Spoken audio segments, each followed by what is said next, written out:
знаеш дека се уште постојат луѓе што сакаат да ги трујат кучиња. Да, да. Па тоа кој век е тоа? Да.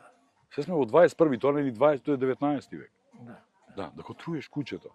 Да кој си ве ти да го отруеш кучето? И он е на оваа планета исто како тебе. Така. И он сака љубов, и он сака некој да се грижи за него, и он да се грижи за своите поколенија и тоа.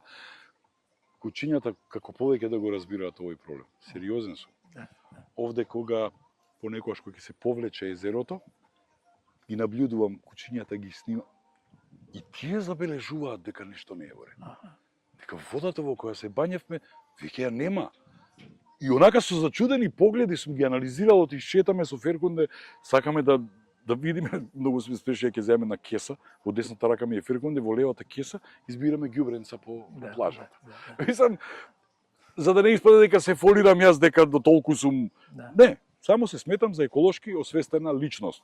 Не ми се случи на 20 години. И мене ми се случи на 40 кусур, ама веројатно се во животот си доаѓа со време.